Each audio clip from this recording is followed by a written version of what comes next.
January. Apologies for absence. We have apologies from Councillor Stuart Barker. Unfortunately, his partner died last Friday, so he will not be in for a few weeks anyway. And I would take in finance in his place. I think we have no other apologies, in which case minutes of the last meeting have been circulated. Cabinet, somebody move them? Somebody agree? Everybody in favour, please show. Yep. Thank you very much. Items requiring urgent attention, I have none. Announcements, I have none. Petitions, I have none. Questions from members of council, I have one. Rob Hannaford. You've had a written reply.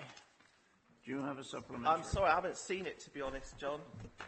It's very extensive. It's as long as your question.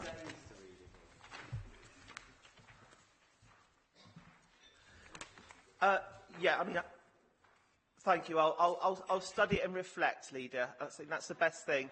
I just wanted to double check what we were doing and where we were able to actually access some of this new funding, and if we can't, what can we do about it? So I'll take this away and have a look at it, because I think it's something we need to keep an eye on. Okay. Thank you very much. So the next question is a budget update, which is a separate paper that was sent to everybody, saying an amendment to the target budgets. And again, Angie, Mary Davis can't make it today, so Angie is handling the finance with me. We're going to get on okay. Would you like to introduce a budget, the new target budget? Thank you, John. I will do. In December, Cabinet approved targets for 2021. At that point, we were, I think, the day before the general election. We didn't know the outcome of that. We didn't know when the provisional settlement would arrive or what it might contain because of the national uncertainty. So the targets that were set in December were set at quite a cautious level. Since then, just before Christmas, the Friday before Christmas, the provisional settlement has arrived, and it is as we expected. So the risk of it moving significantly in the final settlement is greatly reduced. That's given us the opportunity to increase the targets. The paper before you presents those improved targets, an improvement of just over £11 million, so across children's, adults. It has also allowed us to include the national living wage enhancement that was announced on 30th of December. So that is also built in at £1.7 million. I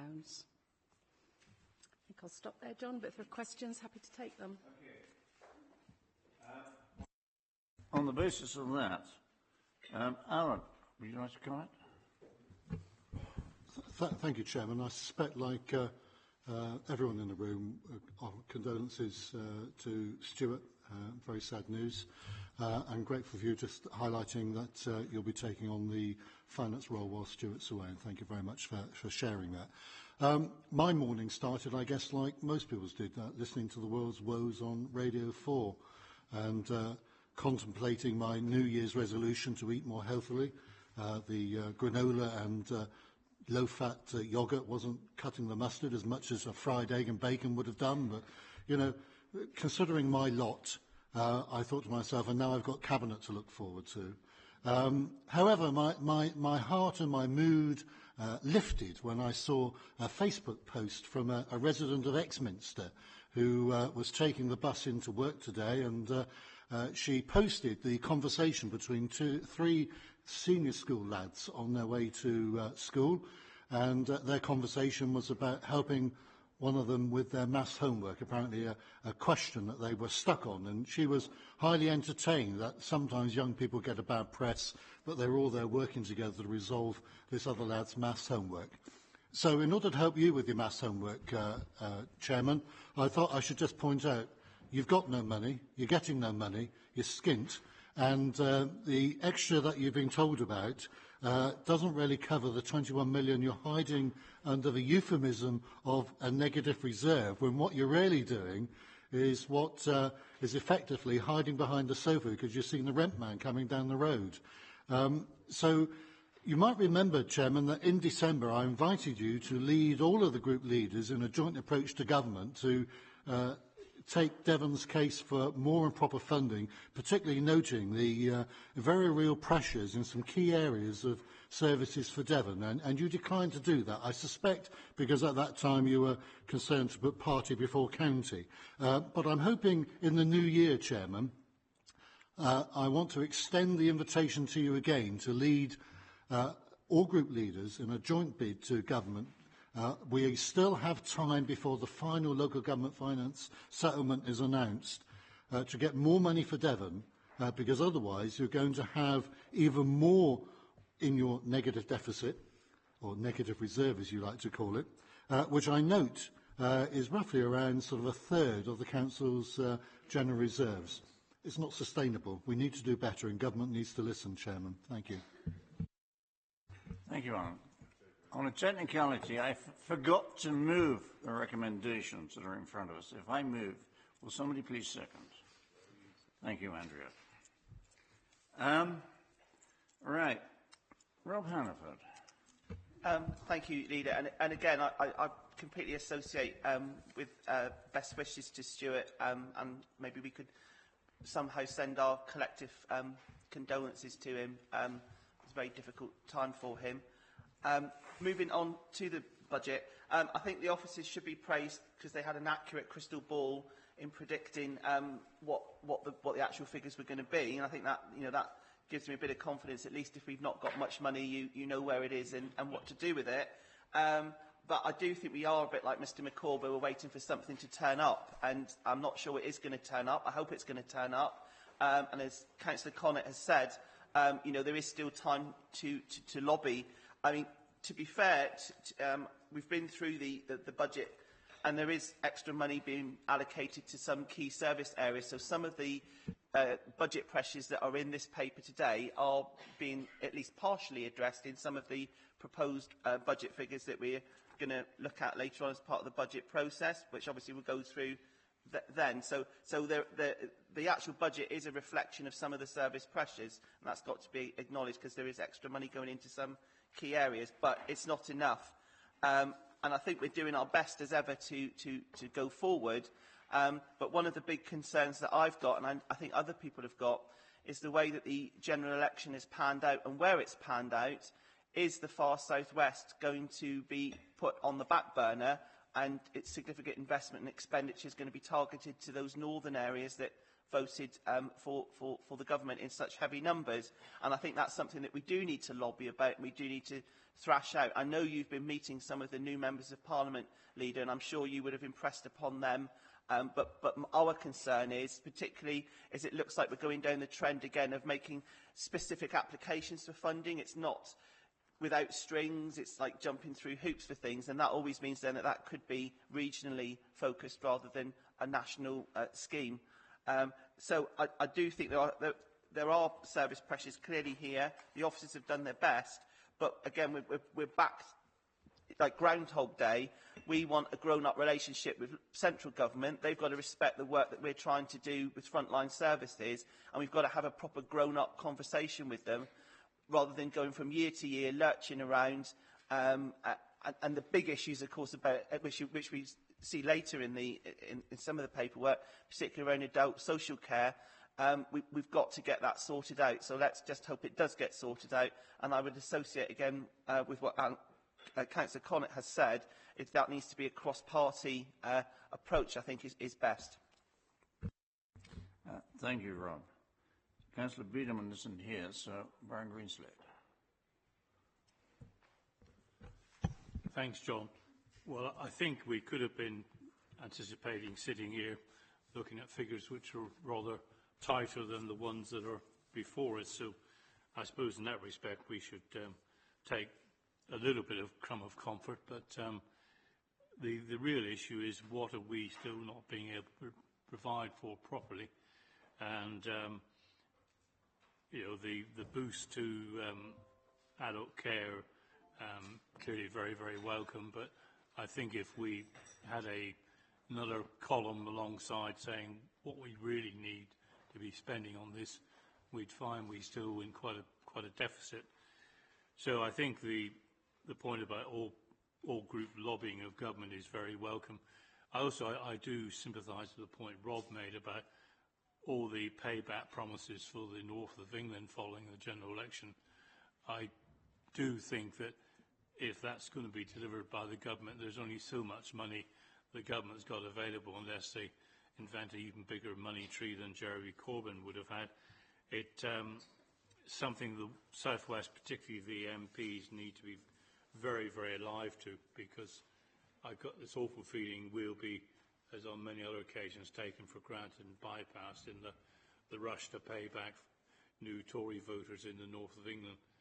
I think I heard, John, that you've had some conversations with some of the MPs, and that's to be welcome. But I think really there is great strength in an all-party approach to MPs and the government. So I would echo and encourage you to think that. It's not a sign of weakness, it's a sign of putting our collective weight together on behalf of the people of Devon who are missing out. I mean, I was taken by the figures that James gave me in response to a question about where the funding for schools for this coming year left us in terms of the National League table. Well, we were still very much towards the bottom despite this, was it 4.8% increase in school funding per pupil. So Devon is still rather behind the curve, to say the least. So while I think we can take some crumb of comfort that the figures might have been a lot worse than we're now seeing, at the end of the day, Devon is still not even in the middle of the pack, and that's something we really do have to take very, very seriously. So leave it with you. Wish you well with this. It could be worse. It certainly needs to be better. Thanks, Brian. Alistair House. Thank you, John. And I would also extend my wishes to Stuart and his family. And I think it would be great if we could all send our condolences. I don't really have anything other to say other than my huge concern is like with my colleagues about where we in the South West will stand in the future with this government that we have in place, and looking to build, as it were, a new blue wall rather than the red wall that was across the north of England. And I'm really concerned that they'll be just forgetting about the South West. And I sincerely hope, John, that you have that strength to be able to talk to our MPs and let them know that we really have huge issues down here in Devon. Thank you. Carol Whitten. Echo everything has been said so far. Certainly welcome that our officers in Devon are well in control of the situation and are doing their utmost to control and allocate budgets where monies where they're needed. I think it's disappointing that we only have one-year settlements.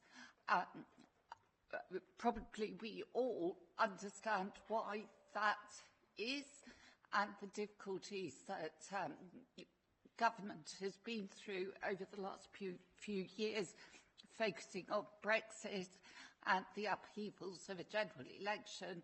But it has left us in local government in a difficult position, and it's enormously disappointing that there hasn't been that getting to grips with the whole problem of social care and how that is dealt with, and that needs to be a national conversation, and equally with education.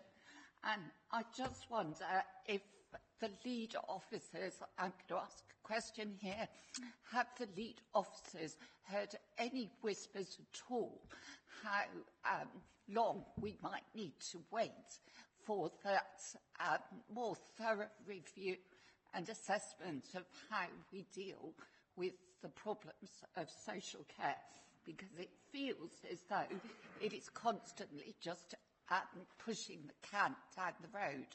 And Councillor Connett referred to his story of the boys on the bus.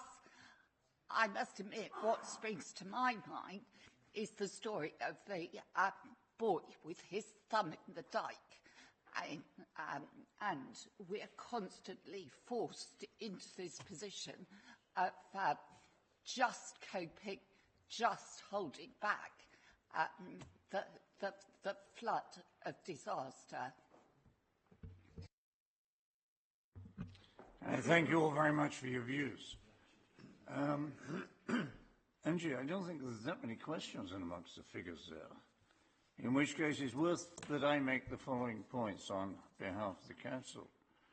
And that is that I have already met some of the new members of Parliament. At the last meeting, if I remember correctly, it was the day before, we had the general election. And the general election gave us an interesting result, I think it's fair to say. And the Midlands and the North, as you say, went rather bluer than anticipated. And even some of Wales went there too. I have spoken to all the new members of Parliament, and in fairness, some of them had a very short opportunity to get to know where they're representing. And I am meeting all the members of Parliament next week on Tuesday and Wednesday.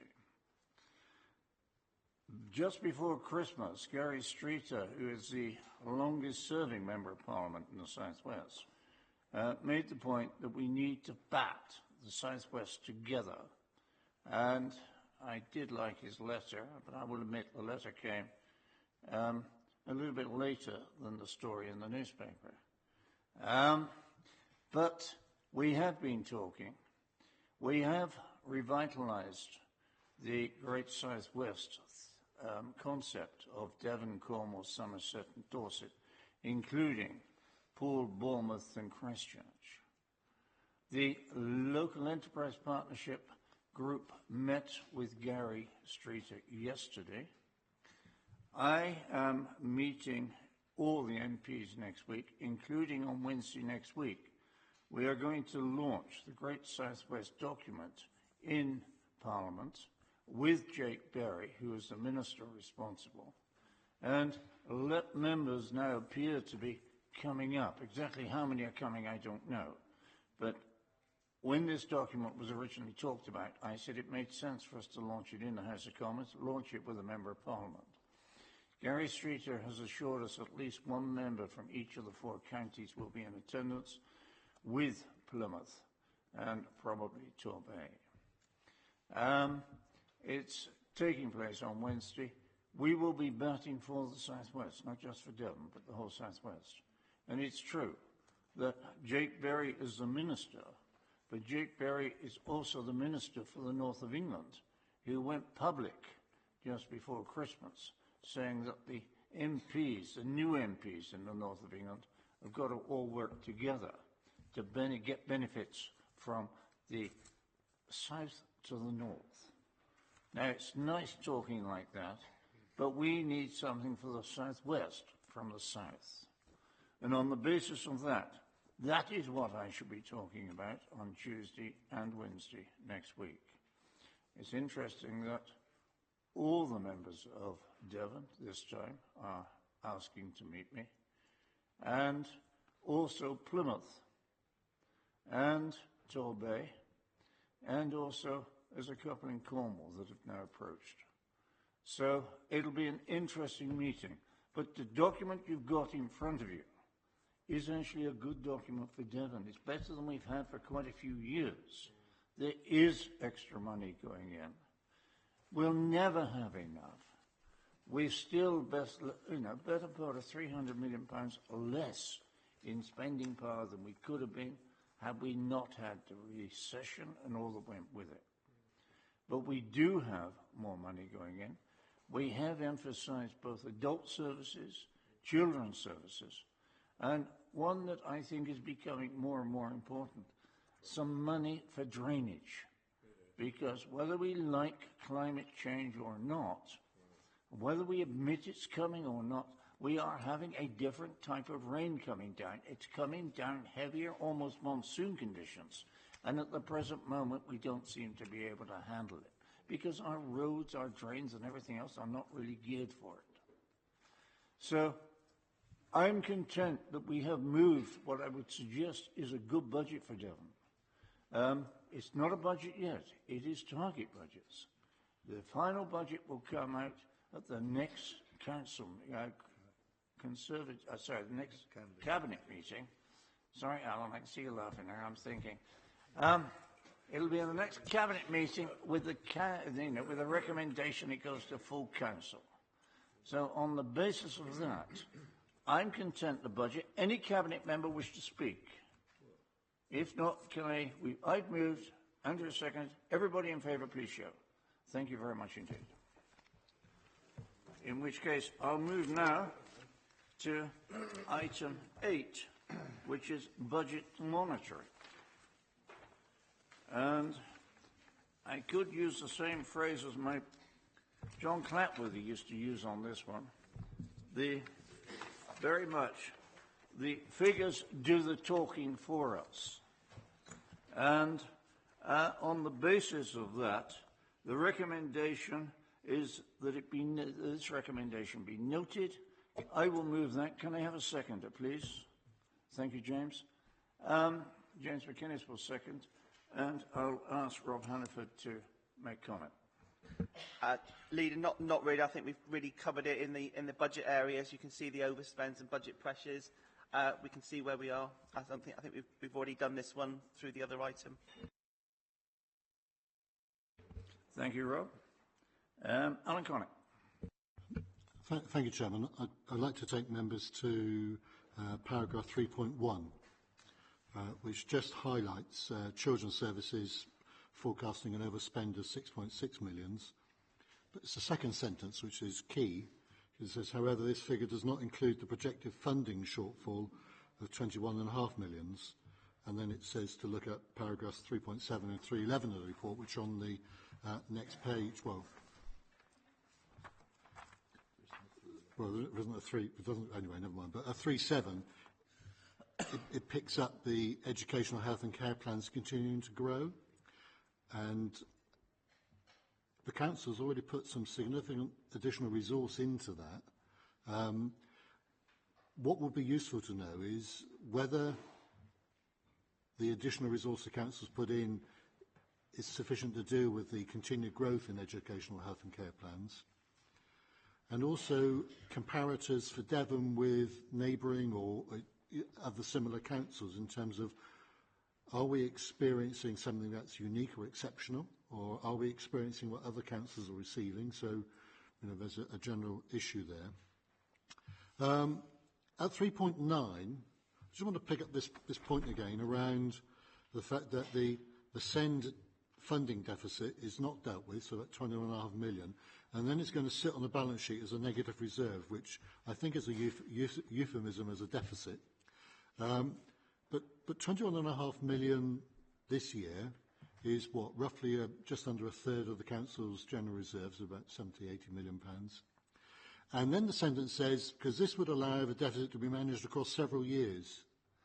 And the implication is that it's a one-off, that we could park it, and then we get future years when you could actually try and chip it down. I understand that. We'd probably do that at home with a one-off expensive item, and then, But I don't see any evidence that you believe it's a one-off, that this actually, because of the lack of government funding, that what do we do if it's 21 million in the next financial year, and it's 21 million in the year after that? How do you recover? That's my issue with this, John. I quite understand you wanting to talk up the additional money that's come through the local government settlement, but structurally, how long can this council carry 21 million? And the big issue that comes up through the monitoring reports is that every time they come in, this council has not achieved the savings plans it has set out to do. It manages well, but it doesn't achieve the savings plans that are approved in the budget. And in this sentence, in this throwaway line, you're asking members to accept that we parked 21.5 million, which is sizable by any account. To put that into context, the net revenue budget for Teambridge District Council is £16 million. So it's more than one district council's budget, and others are probably smaller, so it may well be twice then for West Devon, for example. So this isn't chicken feed you're talking about, and you're saying that this would allow the deficit to be managed across several years and give time for service managers and schools to develop recovery plans. I detect no sense of urgency here, no sense of urgency whatsoever. This is the same that you said 3 months ago at the last budget monitoring when you said this is what we're going to have to do with it.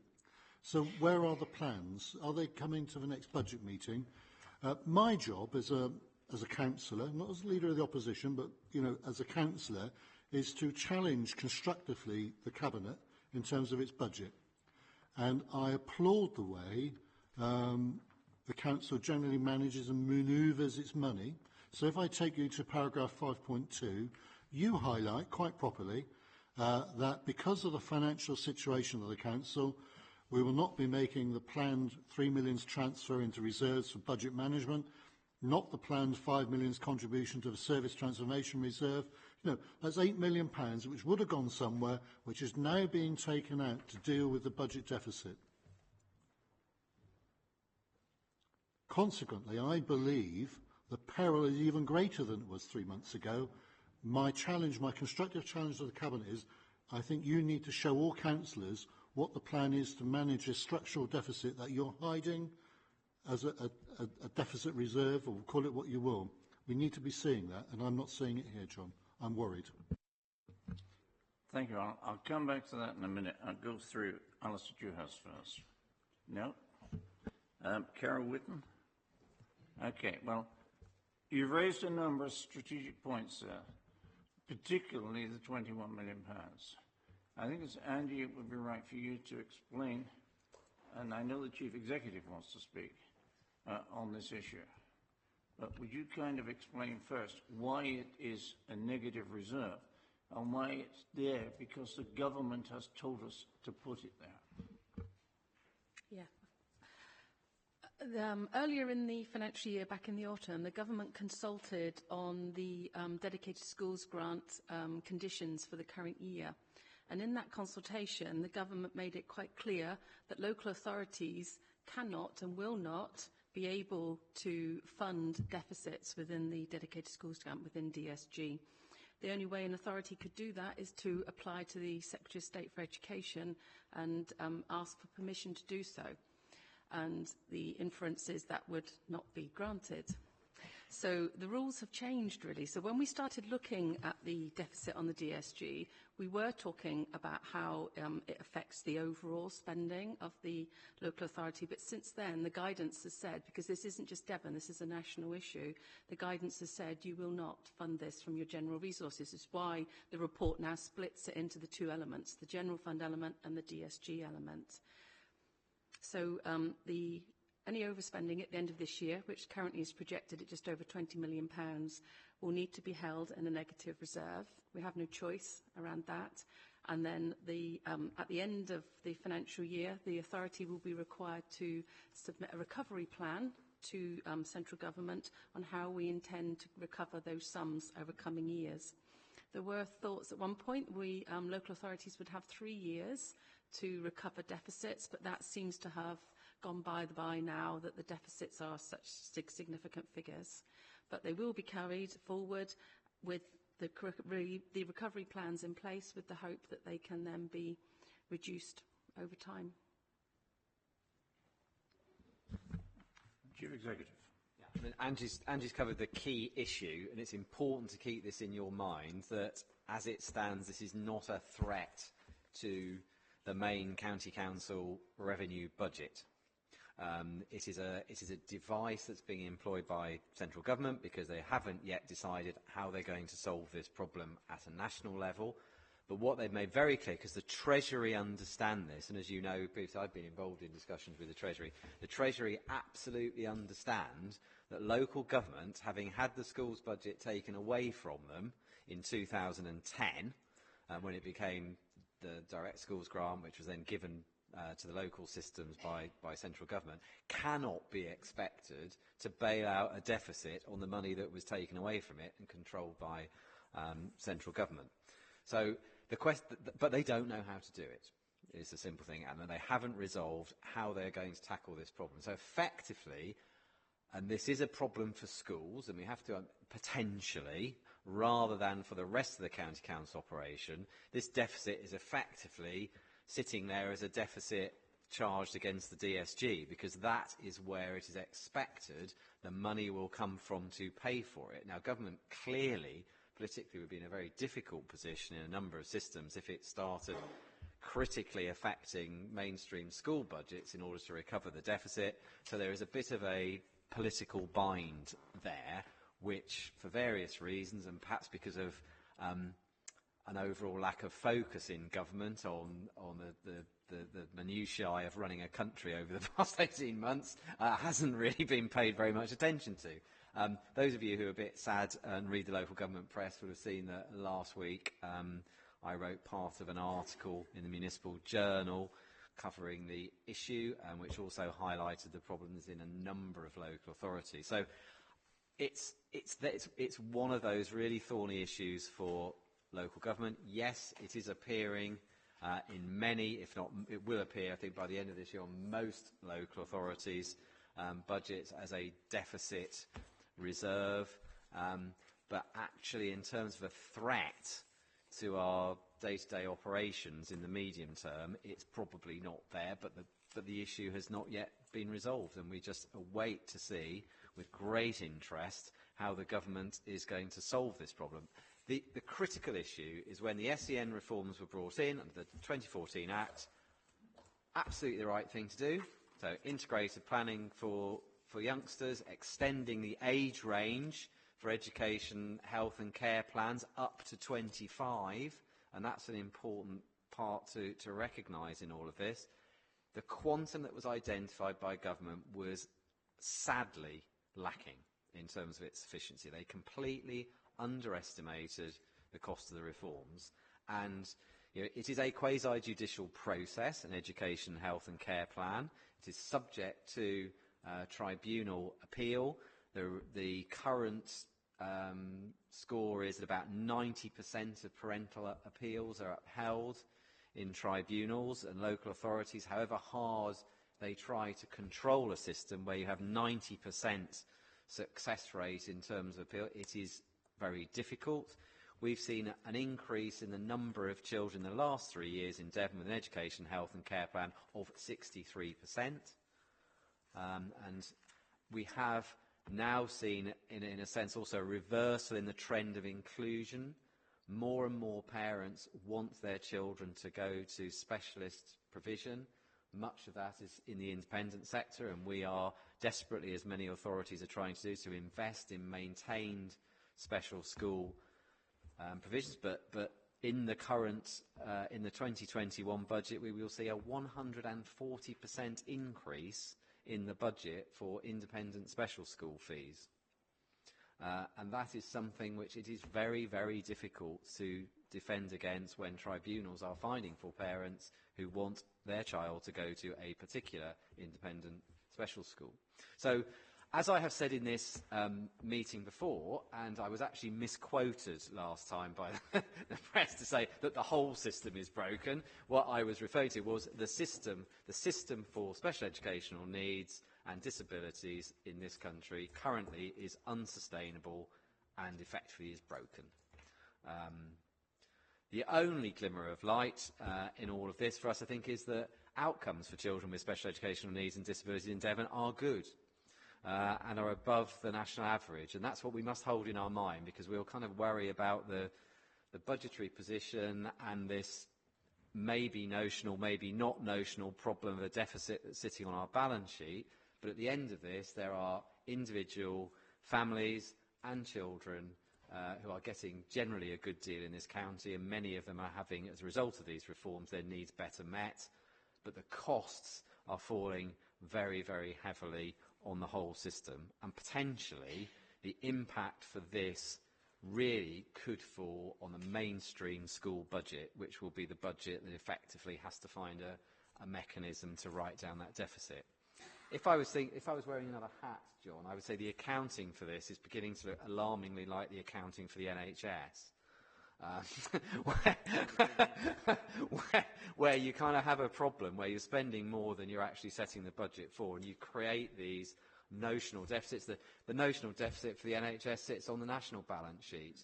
The SEND deficit is sitting on local balance sheets. So it is a way of accounting actually for this that can't go on. This does need to be resolved because it's unsustainable.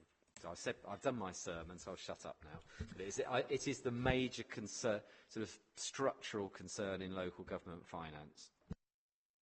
I know James wants to say something before I sum up. Yes, Yes, could I thank Phil Norrie for that very clear explanation of the £21.5 million.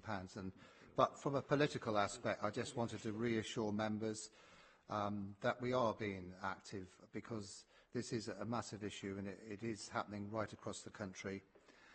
It's an issue that is a structural inequality that's going on that's causing this. And just to remind members, there's a national review of SEN that's going on at the moment. Tony McArdle is actually undertaking a very sensible, down-to-earth sort of chap that is going to be reporting to government of ways out of this current situation. And with my F40 hat on, I'm actually meeting him, and other colleagues from around the country of the F40 group are meeting him in London to make sure that he fully understands the situation for our respective local authorities. So you can say from a Devon's point of view, you know, they will know exactly what the position is in Devon and needs to change. But I'm not going to say any more because I think Phil's covered it, but it's a massive quandary for national government in that whatever they do, unless they throw money at this, and you're talking across the country of hundreds of millions of pounds, they're going to have to change the system in some way that people aren't going to like, because the current system is unsustainable financially. But just also to reassure Councillor Connaught, he talked about the extra money we'd put in terms of education, health and care plans. That has meant that our education health plans are now being done more timely, and we are keeping pace and catching up with the rate that they're being done, because you did ask that question. I just wanted to answer it. Thank you very much. I think what this highlights is a national problem, a national issue. And you made reference to it with the target budgets, Alan. The comment made at the briefing to the voluntary sector and to the unions yesterday, and it's to the business community today, will show that there is an anticipated overspend again in the SEND budget line for next year. I'm not going to hide it. It's in there. It's actually there as a sum of money that's even higher than £20 million. Government has got to sort something out here. And as I say, if we think we have a big debt, many of our other shire counties up and down this country have got as big, if not a lot bigger, because this was a good idea which hasn't been funded properly. Phil likens it to the NHS. I did whisper to him I likened it to HS2, because that's another thing that's got an open-ended issue at the present moment. But what I'm saying at the moment, Cabinet, anybody want to speak on this? If not, being proposed, being seconded, that we note this report, so we note this report. Thank you very much. Now I'll move to item 9, which is a market position statement on sufficiency assessment. And Andrew, will you move it? I'm very happy. I'm very happy to bring this item forward. Actually, can I just say an awful lot of work has gone into it, which I must thank my officers. It would normally come out in September, but an awful lot of work has been going on behind the scenes. And behind this summary is a really marvellous document that I hope members have had a chance to look at. So I commend this document to you, which will be out annually in future. And I'm happy to move it. Okay. Thank you, Andrew. You move, I second. I just had one thing, and yes, and I think the really interesting thing on here is actually, it's not just stating what the concerns are, the suggestions, is also the action plan, which I think is really well laid out, actually showing what we're going to do about some of these problems that we're going to experience. Thank you. Jim, is there anything you want to introduce in this document at this stage? Sorry, Jim Goby. Just a couple of observations, really. I looked earlier on to say we support over 11,200 people through adult social care, and virtually all of them, bar a handful, are dealt with by people who supply care through contracted services. This is why this is such an important document. Its primary purpose is to attract the market to new areas and gaps so that our providers can respond to that. But I think within it there's a whole range of really interesting information that I think is worthy of some of your attention. Thank you, Jim. Owen Connick. Thank you, Chairman. I would endorse Councillor Ledbetter's view about the report. It was certainly an interesting and informative read. I've just a few questions which I hope are helpful. In particular, at 3.4, the report notes that staff turnover at 34%, which is an incredibly high number, really, isn't it? I know the council spent a lot of time and effort in recent years trying to sort of mitigate that and drive it down. So what extra might be happening in the next year or so to try and sort of drive down that staff turnover rate? And then at 4.3, there's a note about extra care housing, and in particular, the report highlights the need for an additional 1,100 places. And when you read the action report at the end of this paper, it notes that there are a couple of planning applications, I think one in North Devon and Barnstable for 60 or so units. But at that rate of growth, it would be 20 years to achieve that level. So I'm keen to see what extra is going to happen, or the council has in mind what Councillor Ledbetter is doing to help deliver that extra care housing. There's reference to a scheme in Exeter as well. And then particularly at, I think it was paragraph 4.9, which is on page 10, I was really surprised by this note that there are, we estimate 86,500 adult carers in Devon, projected to grow to nearly 90,000 over the next sort of 14 years, but that we as a council know only 30,000 of them, which means obviously we don't have contact.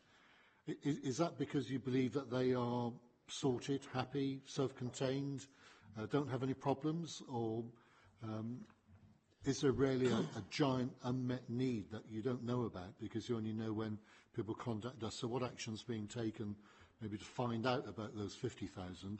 And then finally, Chairman, just on page 11, financial considerations.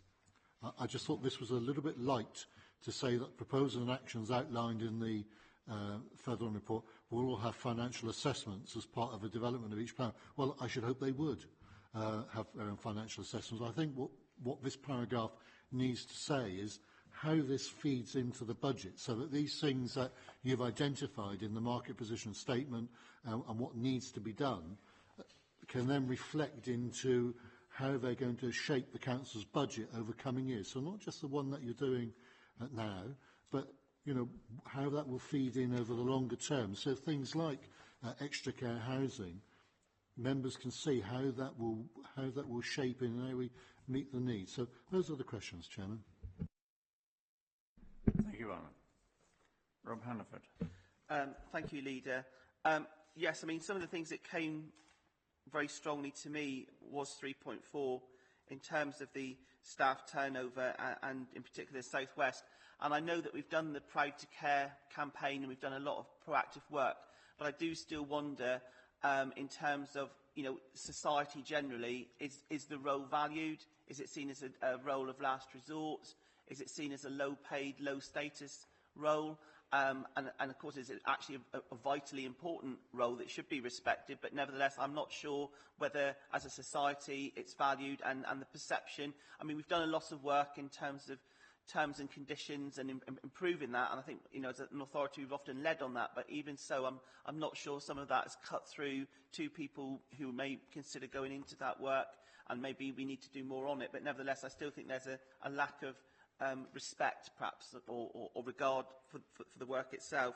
And I do hope that the turnover, you know, it isn't a reflection of the employees perhaps not being treated well by some of the employers, you know, in terms of their operations and their paying conditions, because, you know, if they're not happy, that would indicate that that's why we're getting that sort of turnover. I must admit, Leader, Councillor Whitten and I went through the document separately, and then we normally have a catch-up together, and we did actually think references to 2033 was a misprint. We thought that, and then obviously clearly it's not a misprint. So, I mean, that is a concern of that time scale is so long.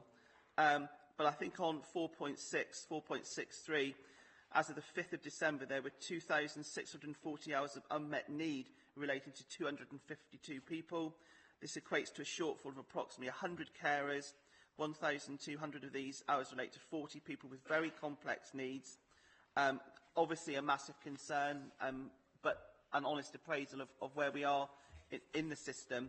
And I do think as well, it's a very detailed action plan, and it covers a wide range of areas, and I think Councillor Ledbetter is right to promote that.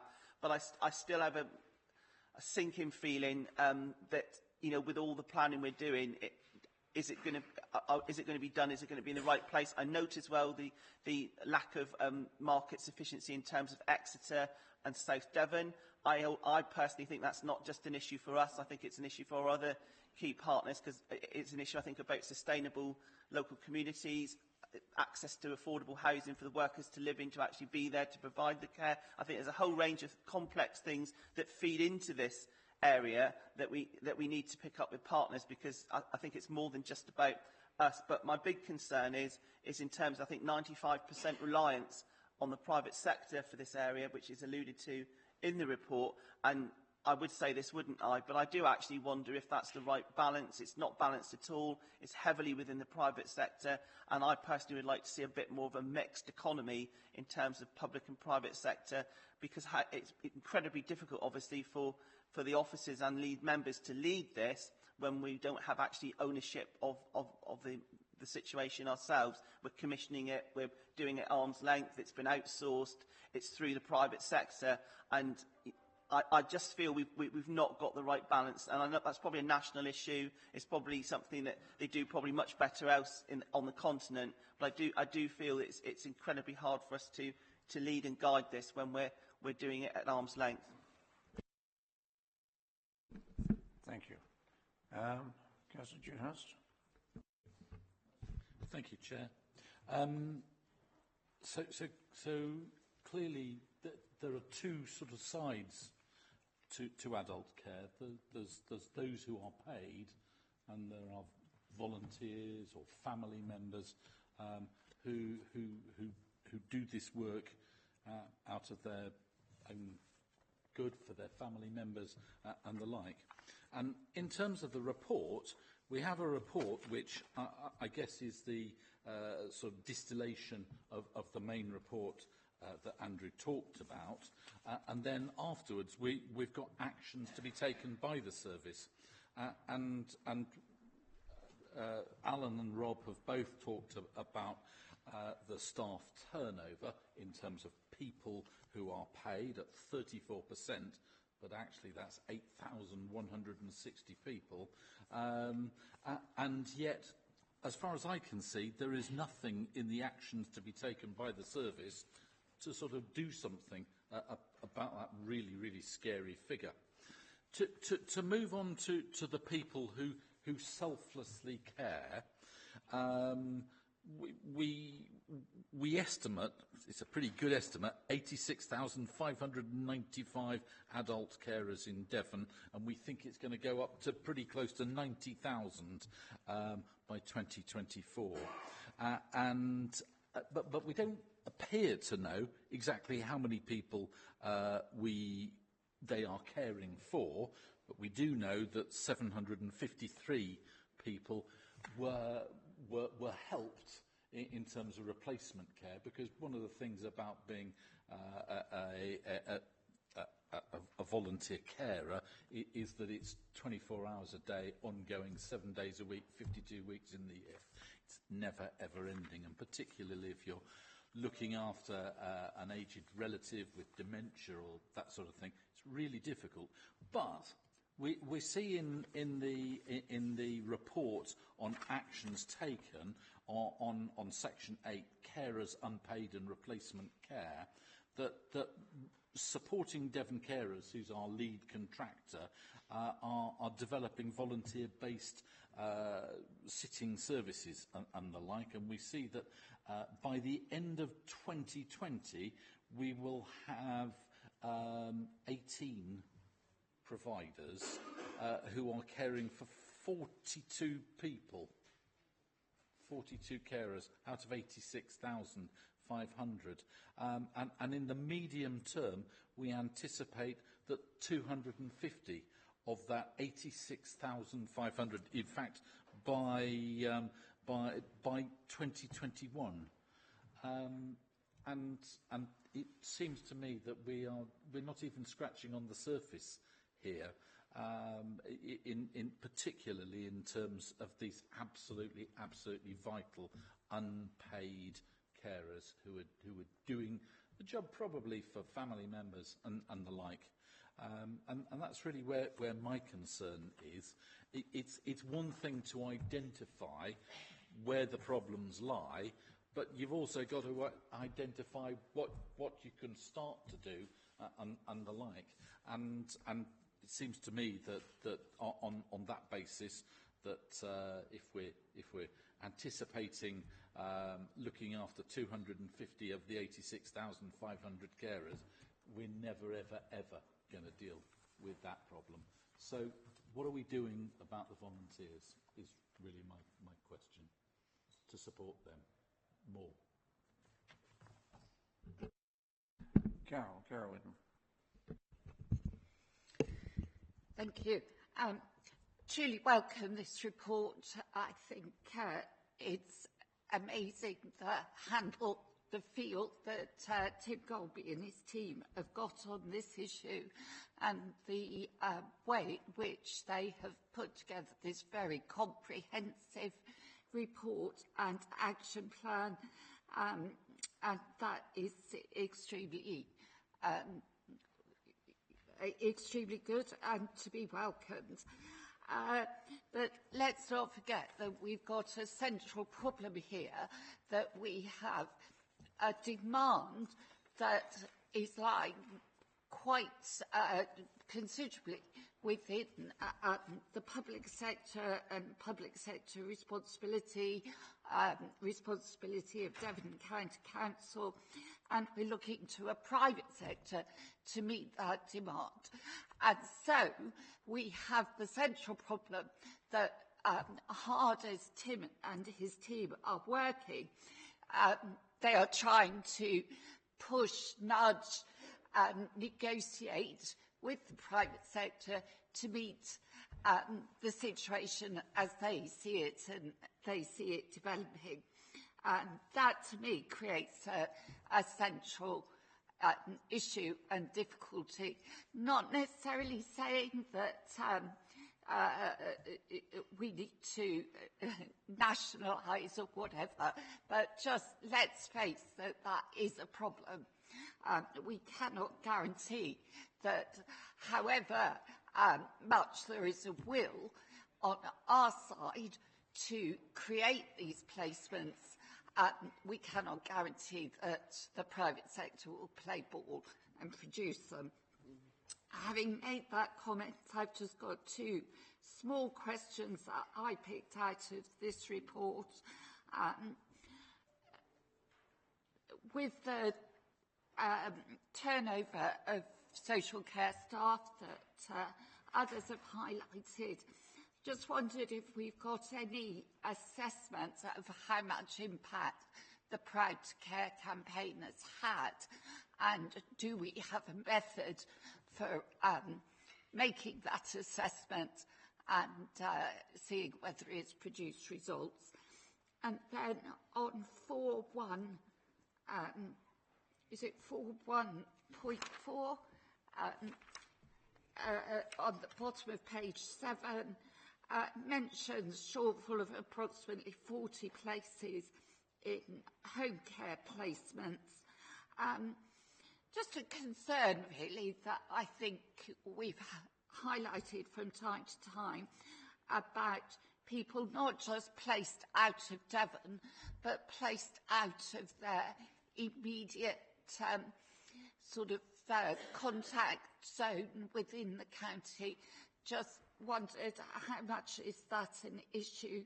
Do we have many people, because of lack of sufficiency locally, that we're having to provide for away from family, friends and natural contacts?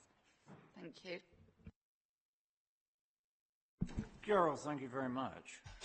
There's a number of questions for you, Tim, and we'll see if we can tick them off as we go through. So I suppose I think many people mentioned staffing and workforce, and I think we do need to be honest with ourselves around the challenge that is around workforce, and it comes back to the workforce, its capability, and the numbers of people we've got, and much of this stems from that. Specifically, questions around staff turnover. So I think you're asking all the sorts of questions that worry me a little bit. So a third turnover, and this is principally in personal care. Mostly the highest rates are in personal care providers. And what we know about staff turnover is it's too high, because once you train somebody up, we've done research on this, and we know that there are some key points at which most people leave. So many people will be trained up and they'll go through a required regulatory training process. We know that they will start the job, and there is a key decision point within a year. People stay a year or longer. They often stay for a reasonable period of time. That says to me there is something we need to do to intervene to make sure people are properly supported in that first year. We do that for social work staff with a first year supported year of employment, whether we can incentivise that financially. If they stay a year, they generally stay for a while. So I think that's one thing we've got to look at. That sort of action we're talking about with our providers. We know it's too high. We want to do something about it. I think we are making interventions to try and make that number less. It's not good for the organisation, it's costly, it lacks the continuity of care, and it creates this impression, I think, that Cllr Hannaford talked around it not being the place to work. So I think you'll see in our position statement that we are using the language of professionalise the workforce. I'm not sure what I quite mean by that. I don't think I mean bring it all into the local authority, by the way. I think we're talking about it being a valued service and where people feel contributing to the whole package, and they are, I think. There's quite a lot of stuff that we do now with our Proud to Care campaign, where independent sector providers can show their badge and get staff discounts as people can in the local authority. So we're beginning to treat them as a part of a team, albeit employed by independent sector providers. So I think I've picked up the questions around staffing. In relation to the Proud to Care campaign from Councillor Whitton, I think it is hard to say. What we know the Proud to Care campaign does, we know it is successful intergenerational work. So there's quite a lot of work with Proud to Care ambassadors who go out to schools, colleges and young people's institutions to try and encourage them for a career in care and health. We know that we get more hits on our website as a consequence of that. What's more hard to say is whether those hits and that interest is followed through into people taking up roles and staying in those roles long term. That's very hard to measure, and I think we're doing a lot of work on that, but I couldn't give you a definitive answer, yes or no on that. In terms of carers, because I think that was another theme that came across from a number of you, so the 86,000 number is a number that we would take from national data around the prevalence across the country, and we've applied that to our population to get that 86,000 number. We know about 30,000 of those. Those are people who our contractor for carers services know about and are on their books. There are therefore, if we assume the national prevalence rates, 50,000 who aren't on their books. And I think we do quite a lot of work about trying to promote carers awareness. So we do that through GP surgeries, through promotion. We ask our providers to do that. The conclusions we draw from them not being in contact with us, I'd like to think if they were in serious difficulty, they would contact adult social care. I'd like to think that people would hear those campaigns to come and contact us if they need to. I draw some conclusion and some comfort that people aren't contacting us because they don't need our help, but I think that's also a dangerous assumption on some occasions. I think there's more to do to try and get those numbers up. In terms of Councillor Dewhurst's point about sitting services for 250 people out of a population of 86,000, I think we do need to be mindful about what we're talking about here. So many people who count themselves as carers will be needing, there's various levels of support that are required, aren't there? So sitting support for people with complex, looking after people with very complex needs who need a break. Most carers don't need that level of support and service, but I equally agree with you, Councillor Dewhurst, that it's still a low number and we want more of those types of investment in sitting breaks. But I wouldn't like to compare everybody in that 86,000 population needs a break, because they don't, and it wouldn't be a wise use of money. But the question about being ambitious enough, I think, comes back to very much what this statement's about, which is we cannot, I don't think, carry on with the same model and arrangements that we're currently doing. So we are buying less personal care this year than we did last year, not because we don't want to, but because we haven't got the workers to do it. That's a worry, but what we can do is try to find alternative ways to meet that need. So personal carers are registered by the Care Quality Commission and provide intimate personal care and are registered and regulated. We also have an enabling service. You'll see that in our market position statement. We are growing that to do things where intimate personal care isn't delivered. So when it's things like providing support as opposed to care, we can grow that, and there's a big, some evidence around that. Not many people want to get into hoisting people with complex needs, giving them washing and bathing them, intimate personal care. People don't want to do that, but they do want to support people to live a fulfilled life, and we are growing that sector. So I think that means that there'll be a challenge around how we move people to a different service. That will be resisted by individuals who've got used to their own carer over time and want that same carer to come in doing that type of activity. So as we change these things, we'll get into some challenging conversations, but in the round, that will be a better conversation. I want to pick up this question of unallocated care packages that Cllr Hannaford raised. So every day we get a list and a monitor the number of people who haven't got their care needs met. I've said several times, particularly to scrutiny, that doesn't mean people are left with no support. It means that if we could buy that care, we would supply it. We can't source it, therefore other options are put in place. That will be a combination of a number of things. It will often be asking families and carers to do more, which is why I think the comments about carers are really timely. It may be, and we have about 30 to 40 people who are in a care home who, if we could get the personal care, would be at home. That's not good for them, it's not good for our budget, but those are the sort of things that take place. And then also we sometimes have other arrangements where we ask other providers to step in. So nobody's left behind, but this is a persistent number. What I would say to you is we are typical of the rest of the South West. So all of what I know in this market is that we have the same challenges as elsewhere. In many respects, we do better, but we don't do any worse than anywhere else in the country. And I think the last couple of points would be the 40 care home placements that I think Councillor Whitton mentioned around complexity. So I think one of the challenges is as people become, so the market is distinguished by the complexity of people who are living longer, have more complex needs, therefore the intensity of support and their complexity is greater. What we're finding is care home managers have an individual and personal responsibility to make sure that the mix of people in their care home in total is sufficient. So if you had an individual who was disruptive to the overall balance of the home, that care home manager has a statutory duty to make sure that they don't accept that placement. As the challenge of behaviour gets greater, we're finding that care homes are adopting that approach in the right interest of their residents. I think what I'm indicating to you in there is that we will probably need to entice, develop or have a procurement exercise to encourage provision of a new nursing home in Devon. And that is in the intentions that we're talking about. That's what we will be doing. We're talking to providers about how that might take place. That clearly has got implications and costs, which I think leads me to my last point, and I think I've covered off all of those then, is I think Councillor Connick was saying, how does this feed into budget setting and financial planning? So the purpose for this being in September is it feeds into that conversation. I think we've got to consider how do we make sure that all the things to deliver the plans here are fed into our financial cycle. I'm confident that we've got that in hand as far as we can do, but I think a member having discussion in September each year will allow you to be aware of and test that with us as we set our budgets going forward. So that's a clear recommendation in our paper. I think, Chair, I've covered off most of it. If I haven't, then I'm sure somebody will tell me. I missed it. Extra care housing. Extra care housing, yes. So, yes, the pace at which we're developing extra care housing. So, we have a clear plan, we have a clear strategy, and the gap between our delivery against the strategy and our plans for developing them is a very good question. If I have to say to you, organising and securing the interest of a developer to build a site, finding a site, securing planning permission, then agreeing the ongoing recurrent funding of that scheme is a difficult business. And that is why we struggle to get this moving at pace. So, and I don't think it's helped, frankly, by us being a two-tier authority. That doesn't help with some of these things. So I think it's a fair challenge. Certainly we ought to do more and try more. But all of those, the purpose of this document and this extra care housing has been out to all of the major national providers for extra care housing to say, this is who we want to build.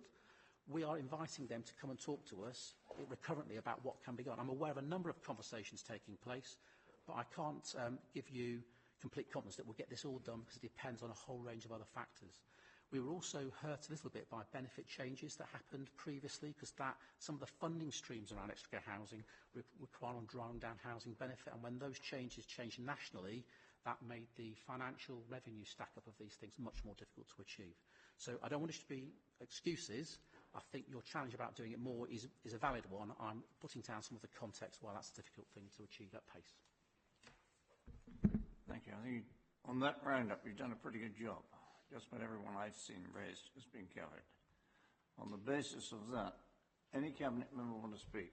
Apart from Andrew. Hang on, Andrew. Anybody else want to speak first? No? Yes, Andrew, Kang. I'd like to thank Mr Colby for the replies, and I thank members for all the comments they made. I think it just illustrates the challenges we're facing in adult social care. And the thing we've got to sort out. I mean, a lot was made about our reliance on the private sector. I think one thing we didn't mention is that, to reply to this, we've actually taken on some business relationship managers and contract managers to make sure that we can speak to providers and have a better relationship with them, because we rely on them, and I'm pleased by one of the social care are doing that. We've also got a new or relatively new contract with Devon Carers, and I think that is making a difference. So there is a lot going on, and I will take on board all the comments that have been made, and we look forward to continuing our good work. Thank you. Thank you, Andrew. Yeah, I've moved you, you've moved, I second. Everybody in favour, please show. Thank you very much.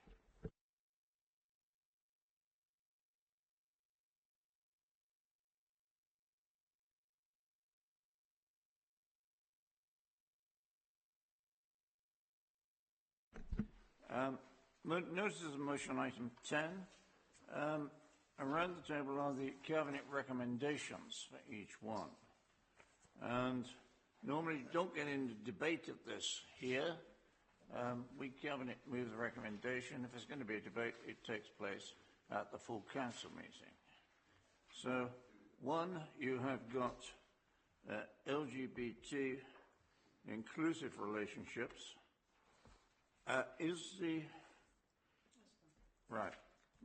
The briefing note is there, and the recommendation is that the Cabinet support the principles of the motion and therefore commits to advocate, promote and challenge schools to deliver RSE in line with new government guidance. Cabinet, everybody happy with that? Thank you, Leader. I think it's important in welcoming the recommendation you've got, just to say very briefly how we actually got here and why this went down.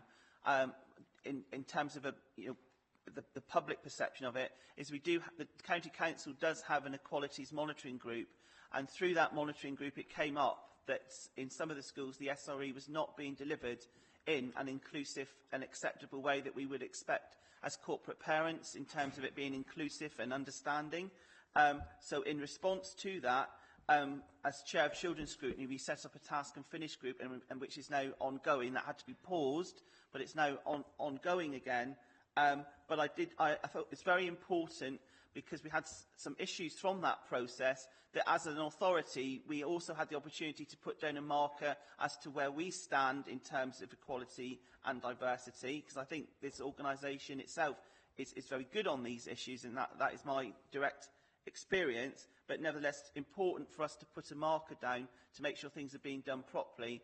And also, I think, as part of the scrutiny work that we're doing, is to understand the role that we will have once the legislation comes in terms of making sure things are being done properly. The one concern I do have from the response that's come back is the issue of the academies, and that may well come up at full council, and it's not the fault of this authority, but I do wonder if we've now got this legislation, how will that be progressed and monitored in academy schools, because clearly the report alludes to the fact that we can't influence that directly. Because especially as half of our secondary schools are now academies. I merely put that there as a concern, because I think if this legislation really should be across the board to make sure that things are being done properly in all schools. Thank you, Rob. You'll have all the chance to do this at the full council meeting, okay? Second one was care leavers and council tax exemption. If I paraphrase this one, there's a review going on, and will be a review at the end of 2020 to see what's happening, how it operates. Districts are working together. Again, I want that moved to cabinet, to full council. Are you happy? Well, in fact, whether you're happy or not, I'm not worried. I'm going to move it. Yeah, thank you, Leader. I'm pleased about the recommendation in this paper. The other response wasn't quite so forthcoming, but I do think, again, as corporate parents, the fact is this council tax exemption, I know all the good work that's being done with care leavers at the moment, but I do think very strongly, as corporate parents, we should follow the lead in this area. That Cornwall Council's done it, Torbay's done it, Plymouth has done it. Other areas of the country have done it, and I do think that we do have a role as part of the review to move from the qualified approach to the exemption. Again, as corporate parents, we know that young people under 25, unless they're at university, would still probably be at home. They might be paying the parents some sort of rent or whatever, but they wouldn't be having the burden of council tax. And as we know, they are very vulnerable young people. We spend a lot of time and effort as an authority supporting them and looking after them. And I think if we do eventually go down this route of giving them this exemption to 25, I think it just gives them an extra bit of time and space to establish themselves in terms of their employment and their lives. Cabinet, thank you, Rob, for that comment. I'll just remind you, Plymouth, Torbay and Cornwall are unitary councils. We have to work with the districts that are the collectors of this. The fact that we've got them together. Let's talk about it full council. Everybody happy? Please move. Thank you. Third one is artificial light pollution, and I had apologies from Councillor Shaw, so I'm going to move that recommendation. Everybody agree? Thank you. And the fourth one on the Devon and Cornwall Fire Authority, again, I'm going to move that recommendation. Everybody agree? Thank you. Fifth one is on, I'll find it now, just took 2 pages. The Prevention Concordat. And on the basis of that one, I do know that Councillor Scott and Councillor Hall want to speak. The recommendation is that we accept the report. Can I ask you to talk briefly, because you'll have the opportunity at full council. So I've got in order Scott first. Okay, I'll be briefer than I intended to be. I'm still getting used to these rules. I do apologise. The recommendation that's come before Cabinet, I do fully support. From my point of view, and particularly with my colleague Ian Hall that sat next to me, the importance of mental health, the prevention of mental health, and what we do in future providing for our population. The key to me with this topic is how do we stop the problem in the first place? And we've heard conversations there around budgets.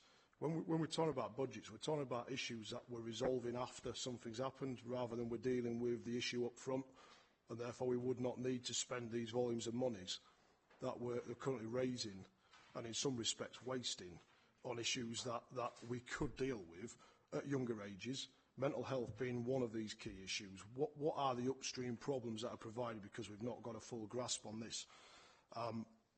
I will speak in greater detail of my view at full council. I do encourage everybody in this room, all councillors, to support the Cabinet recommendation when it comes to full council. I believe it is extremely important for the future of our population as a whole in Devon.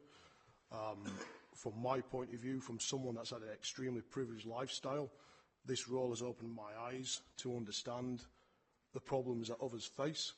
Councillor Hall in particular has opened my eyes. To say I respect this individual at the level that I do for his bravery to discuss his issues around suicide, his mental health problems when he was younger, and to watch his family's reaction to that, the support that they offer him, and the pride and respect that they have for him as a father and as a husband, proves the point of what we're trying to achieve. And that's that we want resilient families, we want resilient populations, and we want to make sure that this county is the best place to live, work and prosper. And I don't believe we're going to do that until we've grasped this mental health issue. There is a challenge in particular to the authority itself, which I keep bringing up at scrutiny, and that is that to lead and to be true leaders, we need to make sure that first we have our own house in order. I'm not suggesting that we don't, but we have to be leaders in this topic and in this subject amongst the workforce that is employed. And I think once we've got that sorted and that resilience within our workforce, we can take that out and demonstrate best practice to others in Devon. Thank you very much. Thank you. Councillor Hall. Thank you very much, Leader. Following on from Councillor Scott and looking at the recommendations to Cabinet, I'm not going to repeat what you said, but I'm certainly not brave. I'm doing it because it needs to be done. But thank you for your support. When it actually looks down, and one thing I am very proud of is I am actually a Devon County Councillor. But more importantly, I'm Mr. Average. I'm a working class bloke, very proud one. I have a loving family. But when we're looking at this subject, and we've got a long way to go, and when it starts in the third paragraph, supports the mental health of all DCC employees and contractors. This is key to providing a first-class service and leadership in Devon. Leadership is exactly what I'm proud of being a Devon County Councillor. We are leading the way in areas. I was very proud to be part of Councillor Dewhurst's group about problem gambling. We are the first rural county council to actually undertake and lobby the necessary ministers in central government. And this is where I truly come in. I understand the need to prevent mental health problems and promote good mental health through the lived experience of people who have suffered mental health problems. There's no getting away from it. I had very poor mental health. I would even go as far as to say that I had mental illness. But there was not that support, which is now becoming aware, because the awareness has been greater by the day. And it needs people to speak up from experience and bring and lift the stigma. My journey personally has been worth it. Why do I say that? Because I know I've had contact with people who said, I've helped them get through that day. One specific person said, I've saved their life. My journey, therefore, has been worth it. The hardest conversation I've ever had around my mental health was when I was elected as a Devon County Councillor in 2017. I had to explain to my two children why their dad's got tattoos on his arms. It isn't because he liked the tribal wear. It is a case he was covering up his scarring from when he was young. I sought their counsel, explaining to them that now that I am an elected councillor, one of my big priorities is going to be to lead wherever necessary about mental health. I did that. That moment was one of the most pivotal moments in my life. They gave me their endorsement. Therefore, I was unshackled.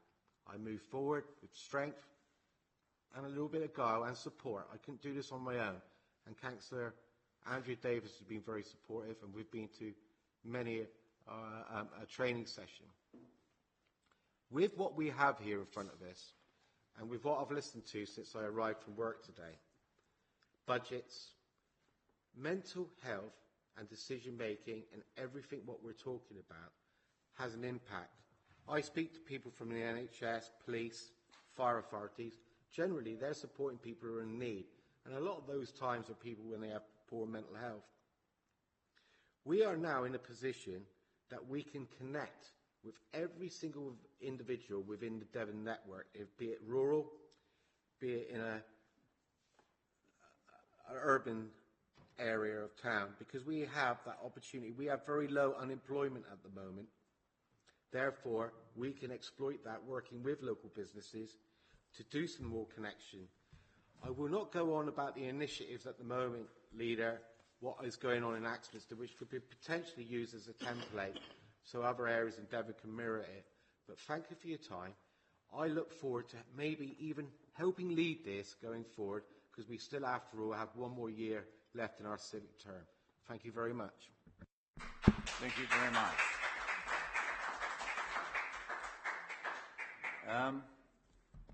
As I've opened it for those two people to speak, does any other cabinet, any other councillor at that end wish to say anything at all?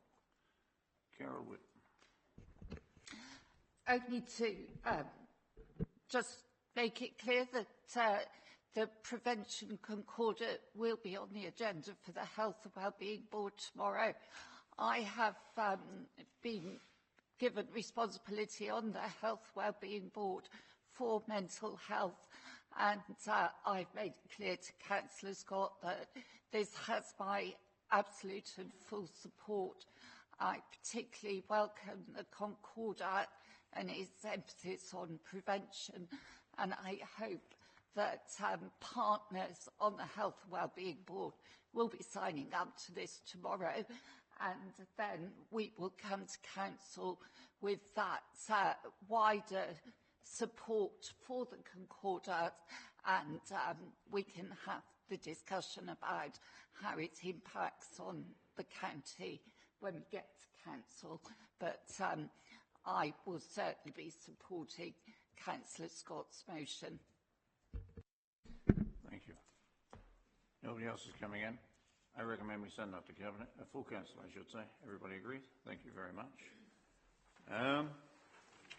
In which case, I now move to item 11, which is a recommendation from the South Hants Highways and Traffic Orders Committee in reference to a cycleway and footpath. It's actually on the agenda section of the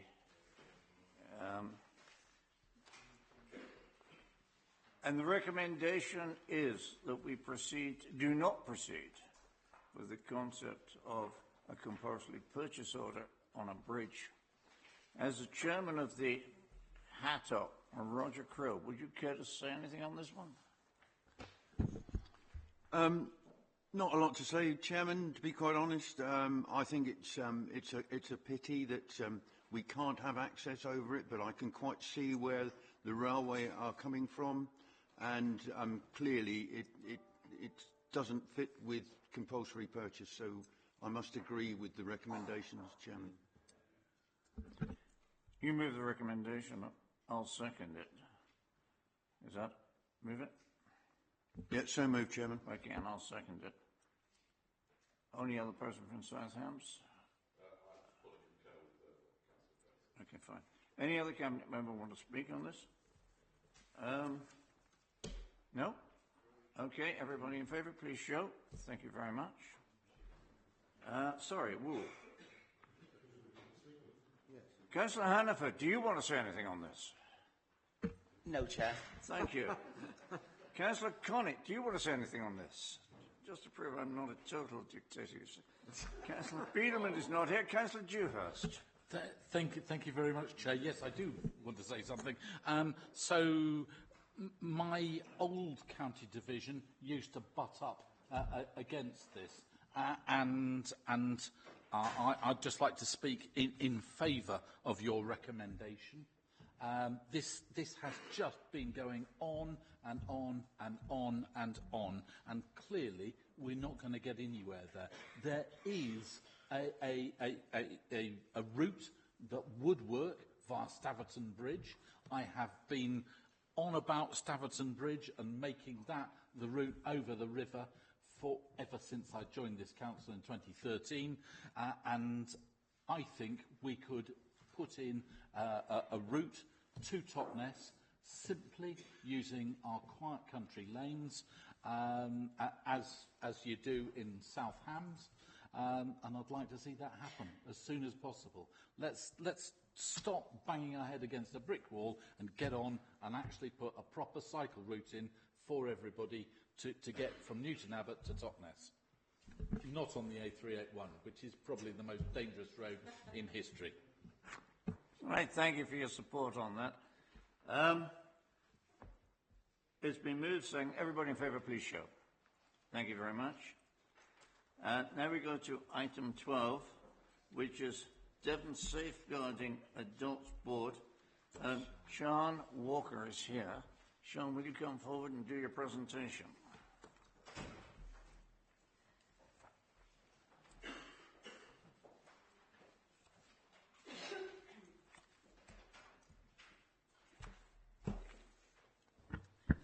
Thank you very much, Leader. This is my third opportunity to present this annual report to members.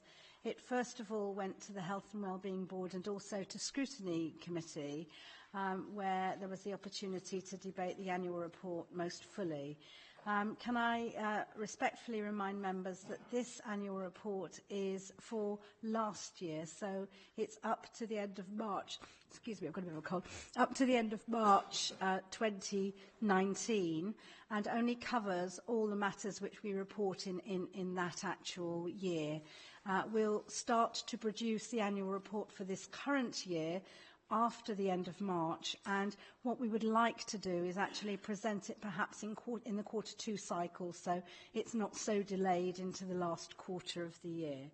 So it's a statutory requirement for me to present the annual report to the Health and Wellbeing Board, and it's obviously of interest to members and to the public to have as wide opportunity as possible to present this information. The information contains detail about what is actually safeguarding adults. It contains information on the principles of safeguarding as defined under the Care Act 2014.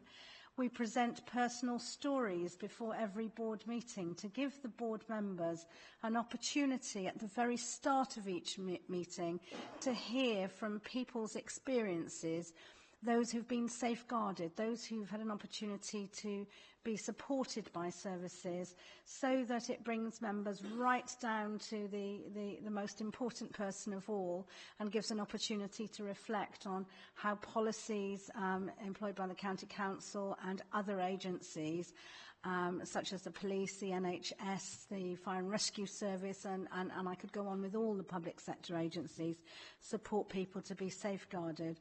They also provide an opportunity to scrutinise where perhaps we might be able to do better, as well as our statutory requirement to present in our annual report the numbers of safeguarding adult reviews which are undertaken every year. A safeguarding adult review is a serious case review by another name. It's defined within the Care Act, and in the last year we published 3 safeguarding adult reviews. The most prominent of those was the review into the Atlas care homes that members will recall, where abuse was detected by a number of the providers of care in a number of care homes owned by this company in North Devon. And following all the arrangements within the courts at Bristol Crown Court, we commissioned an independent author to review the whole situation to see if there's further learning. What's been really interesting in respect of Atlas Care Homes is that I wrote to the Minister prior to the launch of the review to make sure that the Minister and the Department of Health and Social Care was fully briefed, because it was going to be a big public launch, and it was warmly received. The Minister at the time, who is the current Social Care Minister, Caroline Dinenage, wrote back to me straight away to say that she was interested in meeting with me, and it's the first time we've actually had that coming the other way, if you like. Usually I write to ministers and say, I'd like to talk to you about this review because it will have an impact, an opportunity directly to influence any forthcoming legislation. So I will be getting, since the election got in the way, and since the election, I will be getting back in touch with Caroline's office to have that opportunity as well. In the year we published, and I do beg your pardon, but the Atlas Care Homes Review was this year and will be published in our annual report for next year. It just features very large at the front of my head at the moment, so forgive me for mentioning that one. But last year we did undertake a review into the death of Adrian Munday, a gentleman with mental health issues and needs who was murdered in Newton Abbot.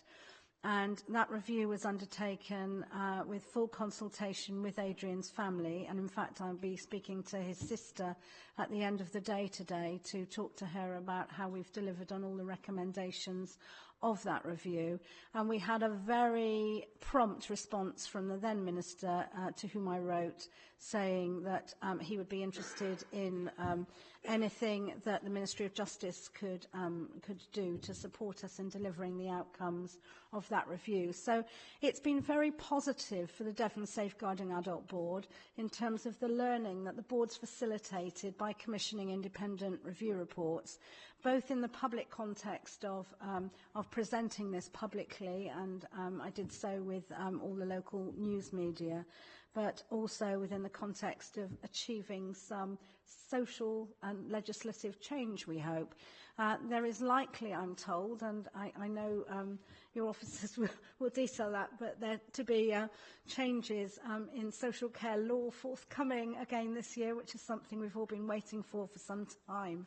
And I will be working along with Councillor Ledbetter to lobby for ensuring that the right changes happen in terms of the learning that's come out of some of our reviews as well. This year's report is quite different from last year's. It's a little bit more detailed. I always try to keep it simple and straightforward so it's easy to understand. And we've put more data in, we've explained the data, we've explained what we've done about the data, and we've given some information from all the partners to the board. The board has 3 strategic partners: adult social care, the police and the NHS, and then a wider number of partners from the public services. And I've particularly highlighted in this report the effective development and ongoing work of the Community Reference Group, which is a group coordinated by Diana Crump from the voluntary and community sector, but working with people who've used services, who can inform and reflect on and comment upon some of the issues that the board is taking forward. I'll leave it at that for now and be open to questions if there are any, if you desire. Thank you. Okay. Thank you very much indeed. Alan, is there anything you want to? Yes, I do, Chairman, but actually not in terms of questions about the report, but simply to say again how much I admire the report. In terms of this council year, sad that some of this content is, this report is one of the highlights in terms of how it describes the work of the board and the issues that you deal with, and I particularly especially like the focus on what you describe as the lived experience. As a councillor, I mean, well, all of us as councillors, very much in our day work and casework that we do for constituents is about their lived experience, and I think it tells you so much more than numbers can generally. It's about what people experience. I hope we'll reflect more on this in terms of how we develop and adapt our services, and sometimes you can hear in trying to manage budget issues, we talk about how we might need to move care workers, for example, not more quickly, but that people shouldn't necessarily rely on seeing the same person day in, day out. But we know that people build that relationship and they value it. But from a service point of view, you might find it more flexible as a service point of view to have, a team of people.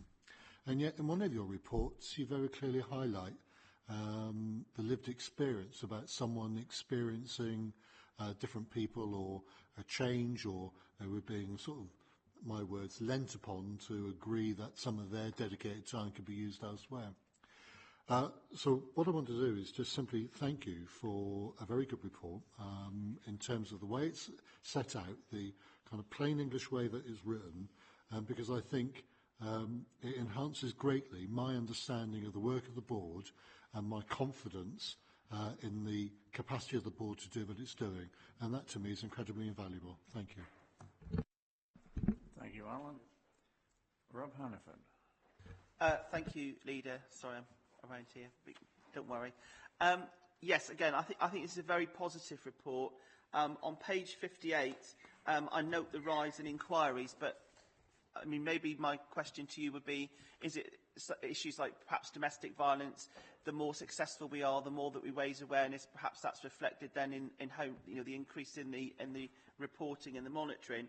But I was particularly struck with the pages 69 to 76, which outlines all the great work that's being done with key partners, police, HMP Exeter, the County Council, NHS, Probation Service. There's a whole raft of really interesting initiatives and achievements here, which I think sometimes in local governments and the public sector, with the austerity, we forget that still innovation and new work is going on. And I think it's a really positive read to see exactly what's going on, all sorts of issues, county lines, human trafficking, a whole raft of really positive things that we're all concerned about, that clearly things are happening and you're leading and convening on. And as per Councillor Connett, I think the safeguarding adult reviews, the way that you've laid it out is incredibly important. The fact that when something serious happens, I see that from the children's service point of view, but I don't always see it from the adult side of things. And I think, clearly we're often dealing with more and more complex people and with more complex needs. That's simply the way that society is evolving.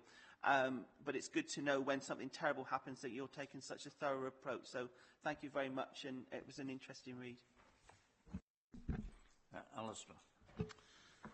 Thank you, John. I'd like to echo what both Alan and Councillor Hannaford have said. It is a great report, and it reads well. I'd like to understand a little bit more about the number of safeguarding concerns and the steep rise, and over the page, the number of safeguarding inquiries and why that is. My suspicion is that probably, in a sense, we're all getting more aware of safeguarding and so are actually seeing these things. But that's concerning. 61% increase. So the second thing I'd like to just mention is deprivation of liberty, dolls. This, in my mind, relates back to what we were talking about in terms of adult care sufficiency. We had just down the road from me in our village a lovely lady.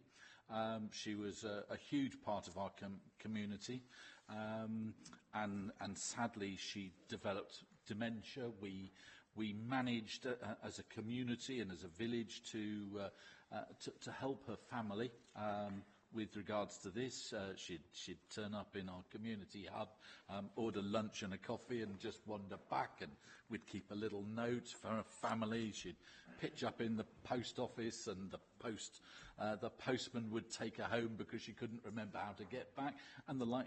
But sadly, things got more and more difficult. Her family had to find somewhere else for her to live other than at home, and that's really where the problems arrived, because she liked to walk, she liked to travel, and nothing could keep her in. So if the doors were locked, she'd get out the window, and literally, I understand at one point she was trying to tie sheets together to climb out from. So and the huge issue was that there was nowhere. She ended up down in Plymouth, a long way from her family, and in terms of sufficiency in Devon, clearly there are people who have these issues, because we wouldn't have this in here, and that is a concern around sufficiency. And then the final thing was, I really did like these commentaries on the SARs. I wondered if the names were just changed for whatever, but you did mention Adrian Munday, and my guess is that that's a real name. I haven't Googled him. What concerns me is that we talk about him, albeit he's sadly passed away, so he can't object to it, but the person who murdered him is just referred to as SH. And normally when one's talking about reports and the like about people, we just use initials, and for me, I'm just a little bit concerned about seeing all these names here, for people who have real issues, and yeah. So that's really, and I'd really like to see some way of reporting that without necessarily mentioning his name, because I guess he's got a family, and that, you know, we'd be talking. It just seemed too personal, too much. Thank you very much, and I really appreciate the positive comments from all councillors who've spoken about the report. So first of all, in relation to concerns, what we discovered was that a number of safeguarding issues were being dealt with by the public sector within their own area of business, for example, the hospital, and they were dealing with it, sorting it out, making the person safe, and not reporting it through to adult social care. The reason it has to come through to adult social care is adult social care gathers the data for Devon as a whole, which then gets sent to NHS England for data compilation. There's been a big national issue around safeguarding concerns or referrals because they are different in nearly every local authority around the country. And even though compared to Devon County Council's benchmarking group, the numbers were low and are still low, actually that's not really helpful just to say that, because they're different. And the reason they're different is, first of all, the legislation's fairly new. Secondly, the guidance has not been very clear around safeguarding concerns. And the third point, I'm involved nationally in leading a piece of work. It concludes in March this year to write some guidance for local authorities on safeguarding concerns, so that it's not just local authorities, it's every partner in the public sector, so that everyone is clear on what constitutes a concern, that it must be raised. And it might not move on to a safeguarding inquiry. It might be that those receiving that information at the front door, if you will, might think, actually, this is something that the local Age UK group can be involved in, or the local village community, because we know that community is really helpful and supportive in relation to X, Y, or Z. So those sorts of issues will be dealt with, and I think there'll be much greater clarity nationally, and we'll see that bear its way out in future annual reports. In terms of concerns rising now in this last year, I think it's good because more people are becoming aware. I think absolutely that's important, and it if you like, is evidence of the fact that we are promoting what safeguarding is wider into the community. So that's really good. What we want to see eventually is it levelling out so that there is the right number of concerns, and the majority of those going on to safeguarding inquiry, because that means that people are touching at the right place to make sure that those who need the support, who meet, I don't like using a threshold, but who meet in accordance with the law, can have the kind of support that they need. In relation to deprivation of liberty safeguards, and the law, as you know, is changing this year. It will become the Liberty Protection Safeguards in October, and the board will receive a report setting out what makes the changes. It certainly make it less bureaucratic for Devon County Council. My experience in Devon, and I chair safeguarding boards elsewhere in the country, is that the DOLS team is very proactive and very good. And there's a large number of them, and they're very systematised, and the work that they do is great. And it was, in fact, as a result of the deprivation of liberty safeguards team that we got to find out about at the care homes some time ago because of the unlawful restriction of people within those care homes. So that's a real positive. In relation to the lady that you've described, the example you've given, and with deprivation of liberty, the least restrictive option is always the option which we go for in terms of needing to support somebody to protect their liberty as well as to deprive them of it. So I know of examples where a social care assessment has been undertaken, and with the agreement of the individuals concerned in a family, it was perhaps that the best interest was that a tracker was sewn into the jacket of a person because she lived rurally, used to go out with her horses and everything. And somebody, this was in Devon actually, the family could actually keep an eye on where she was. It was the least restrictive option. They knew she was safe, and if she was in one place more than she should have been, then she could have been tracked. So that's just one example of that. But I think fantastic example of how rural communities really understand people and really provide the right kind of support. But sadly, people do need more restrictive care at some times, and we know around the country that there are difficulties in having a sufficiency of excellent dementia care. The work of the quality audit and intervention team that comes under Tim Golby's service in Devon is really good in getting a real understanding of the quality of care and how safe people are in those services. So I would absolutely commend that in Devon as well. In terms of SARS and safeguarding adult reviews and anonymity, Adrian Munday, his family wanted his name to be out there in memory of him and the abuse that he suffered. And in fact, if you go onto the Safeguarding Adult Board's website, you'll also see a picture of Adrian. And that was at my suggestion, because Adrian was 6 foot tall. He was a big man.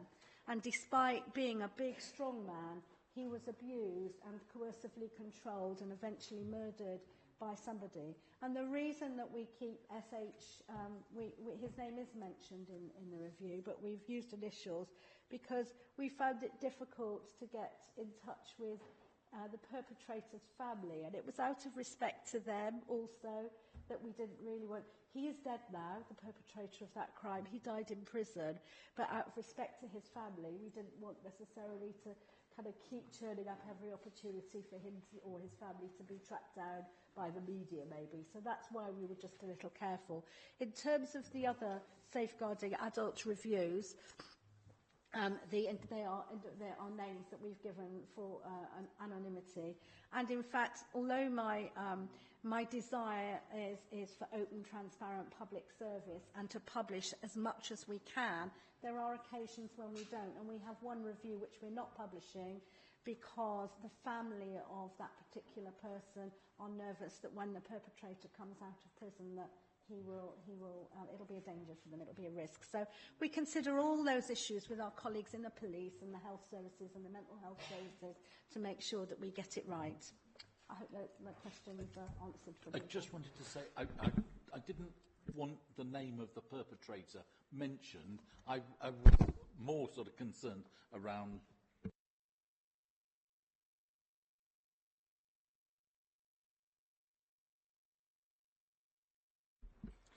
Sean, can I thank you very much indeed. Any Cabinet member want to come in? Andrew. Julie, I'd just like to agree it's a very good report. Thank you. And can I thank you publicly for the work you do as independent chair of our Safeguarding Board. Thank you, Sean. On behalf of the Council, can I thank you for your independent chair, but thank you and your committee, record our thanks to you and your committee for this documentation and all the work you do for Devon to keep us on the straight and narrow. Thank you very much indeed.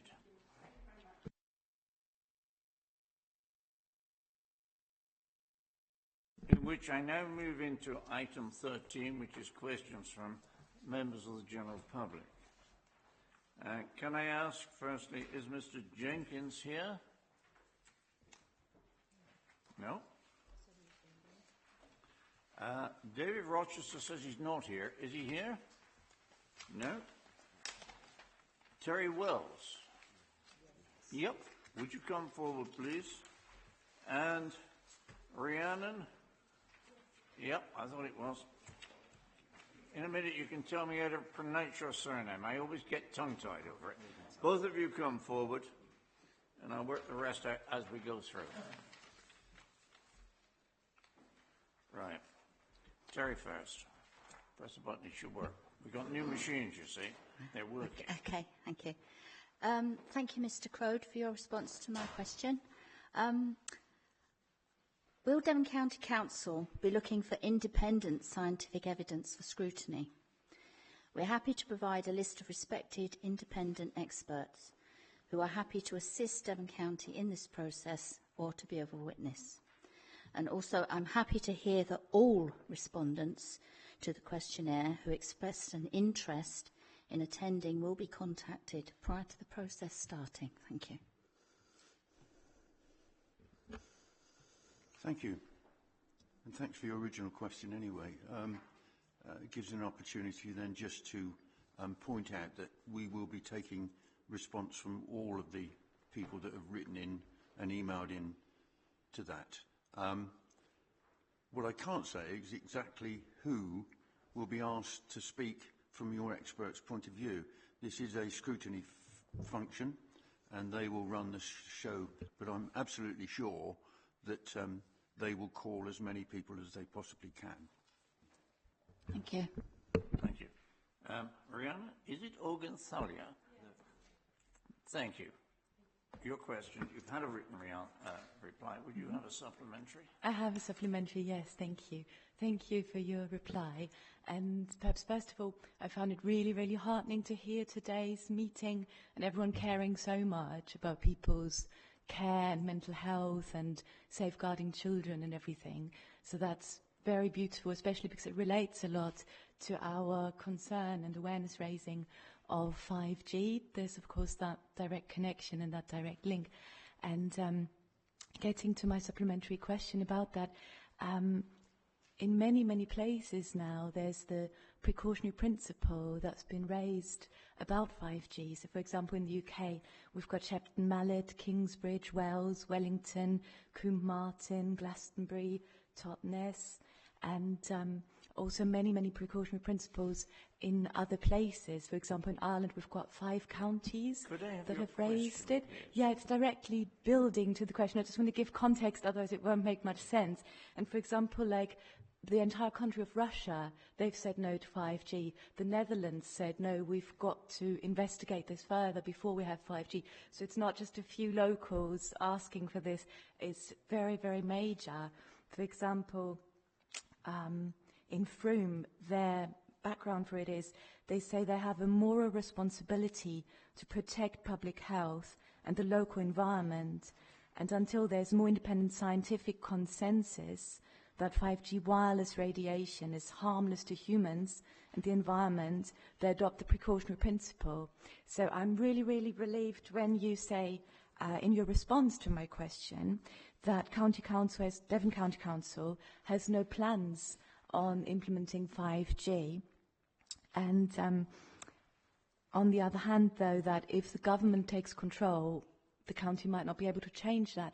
So my question is, when you say we have no plans for 5G, would you consider, like obviously not now in this minute, but consider thinking about perhaps raising a motion to look at the option of the precautionary principle to then make it official that Devon County Council has no plans to implement 5G, because then we'd be reassured, you don't have to deal with us every month, we'd have the precautionary principle in place. So considering raising a motion, would that be something you might be willing to look into?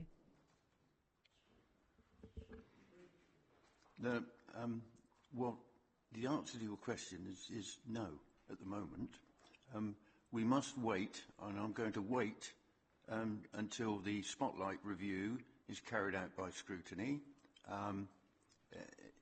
As I've said in my reply, any applications for 5G on any of our street furniture must come through Cabinet in the first instance. So that's quite clear. But as I've also said is the fact that, I mean, such is the the groundswell, and I'm not against it, incidentally,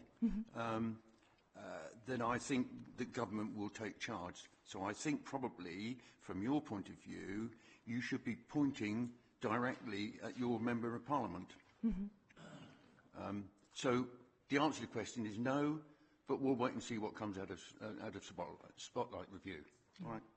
Thank you. I thank you both very much. Can I have Lisa Gouldy? Yep.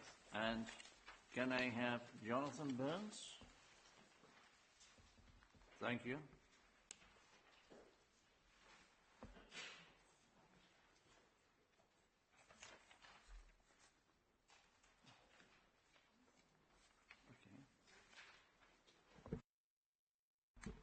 Right, Lisa, you have had a written answer.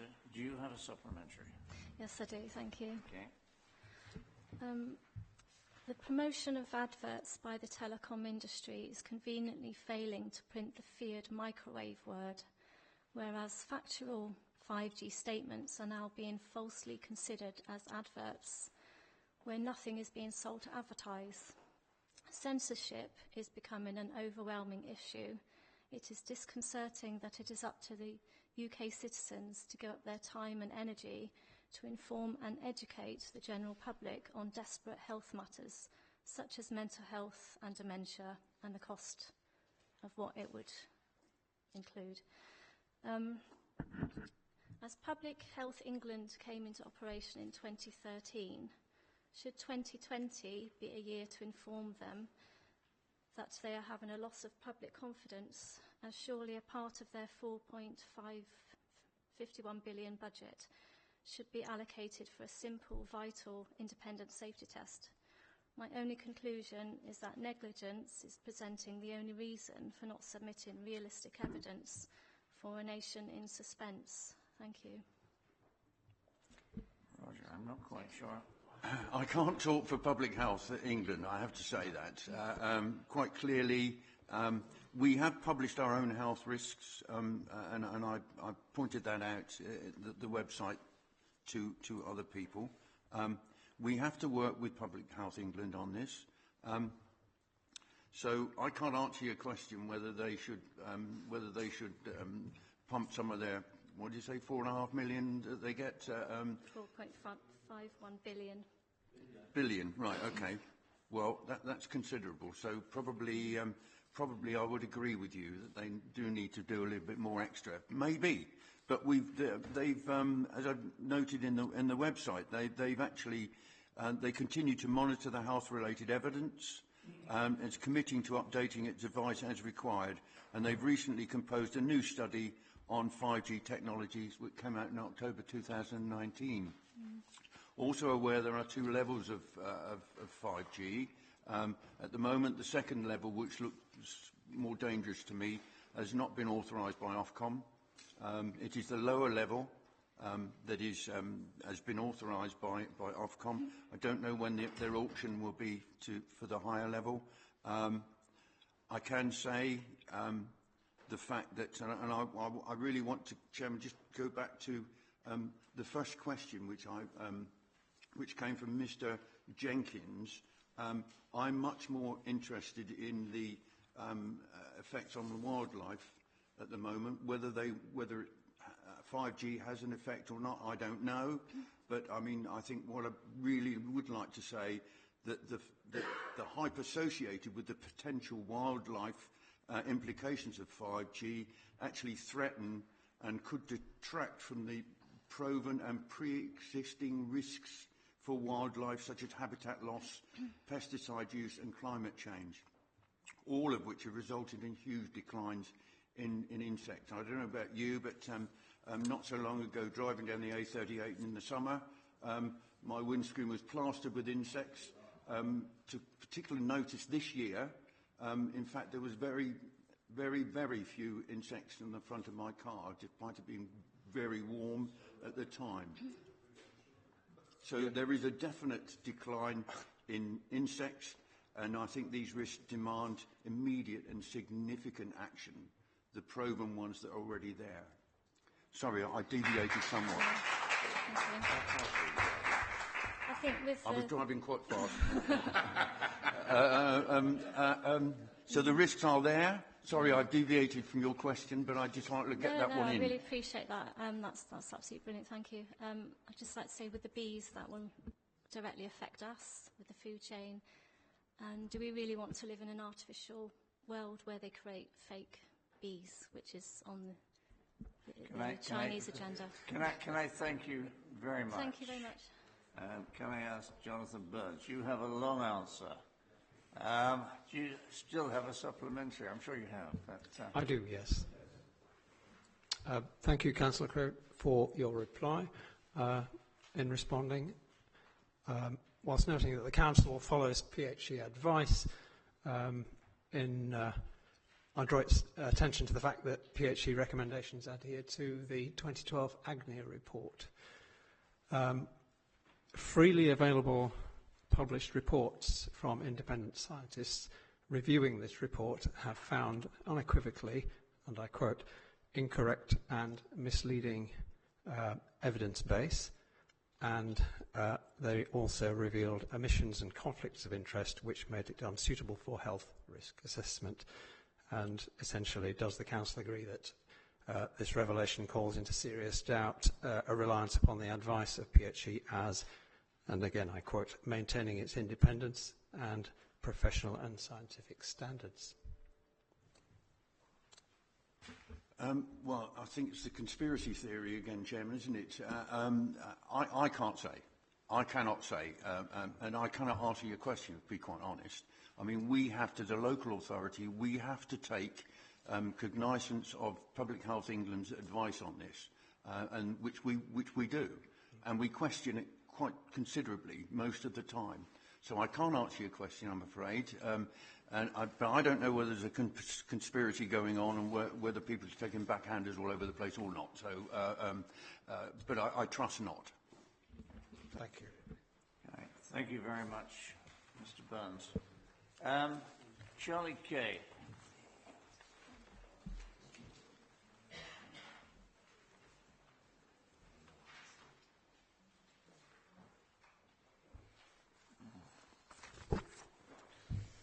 You have had put down a question. You have a reply from Councillor Crowe.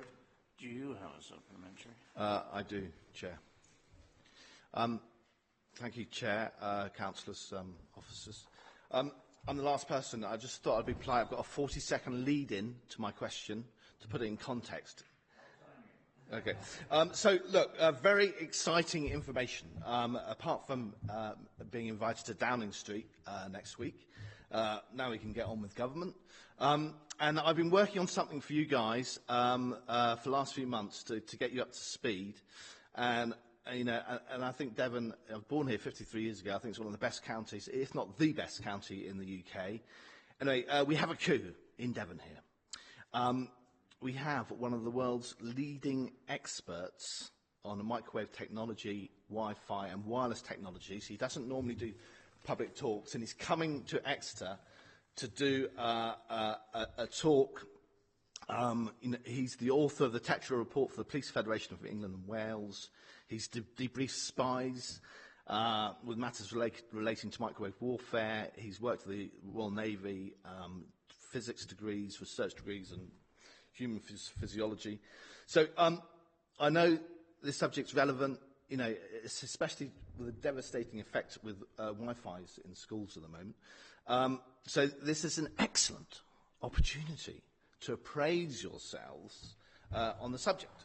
And so, I know you're busy, and I know a few of you are already coming. So, my question is, would councillors and officers like to pick their pens up, or get their fingers typing, and put in their diaries Monday the 3rd of February, the evening of Monday the 3rd of February, to come to Barry Trower's talk at Exeter Phoenix, and there'll be questions afterwards. And I know a lot of stakeholders are coming. At 7:30, doors open at 7:10, a bar is available. And I will buy you the drinks. Just a cabinet. I don't think Councillor Crowe's got a question. No, I note what you have said. You've got it on webcast. We will make sure that it is circulated to councillors and I'm sure we can put it in the newsletter for our officers as well on Friday. Thank you, Leader. So we will do that. Yeah, lovely. Okay, Yes. but if everybody turns up, there's not enough space. We've got 270 spaces for you guys, so That's what I mean. I'm sure there's enough. A bit more than that. Yeah. But anyway, thank you very much for what you've done. And I'll be there. Right. Okay. Can I thank public questioners for your questions, and without wishing to be rude, they are thought-provoking, I will admit. There are times, though, that I would say, with due respect, we are a county council, and a number of the things you're raising really are government-led things, and you don't want to be knocking us every month. You want to be getting into the members of Parliament at their surgeries on a regular basis so that they get the opportunity to start asking or answering questions. Because we are a small entity in a large organisation. And we have to implement, to a certain extent, what government tells us. And we do question it, but we still have to implement what government tells us and what is in government statute. So thank you very much indeed. I will move on to item number 13, 12, 14, minutes. Minutes have been circulated on the Farms estate. Does anybody wish to speak? Rob Hannaford. Thank you, Leader. It's really just to state, I note the surplus and the capital investment going in, and really again just to state how pleased I am, and I'm sure we all are, that we've not taken the route that Somerset have done to divest themselves of their farms estate, and particularly as Farmwise is held in Exeter, and I've attended many events and met our tenants and producers, how valuable it is and how essential it is to get younger people into the industry and make it sustainable. And really to also just query, now that Somerset has unfortunately gone down this route, has it placed more pressure on us because we've got people who can't access it coming perhaps towards Devon because we have held on to it rightly in our view? I merely use the minutes as an opportunity to raise that issue because there's been some very difficult stories in the media about people being turned off farms in Somerset, and clearly many of them don't seem to have many options. Can I say I can't answer the question as far as Somerset are concerned? What I will tell you, every time we advertise a farm, we have a lot of applicants. They don't necessarily come from Somerset. Some come from other parts of the country altogether. What has been interesting over the last few years has been the standard of some of the younger clients or people applying with their business plans and detailed business plans and literally the kind of operation that they're offering to do on the farms estate. And it is, impressive to see the entrepreneurship that are coming forward. So I can't answer specifically from anybody else. I can say when 2009, we wouldn't sell our farms estate. That wasn't to say we weren't going to sell a corner field or a barn, but at the same time, we have the bulk of the land still with us, 9,670, I think it is, acres, or somewhere in that region. And we have actually, as well as sold the odd piece of land, we have bought blocks of land as well. And we are running the farms estate as a business. And that's what I think is right to do. So we are where we are. Note the report. Everybody happy? In which case I go delegated decisions. Anybody want to speak on it? No? Forward plan. Anybody want to speak on it? If not, that's the end of it. Can I thank you all very much indeed? And I will, well, you've got time for lunch. We have the business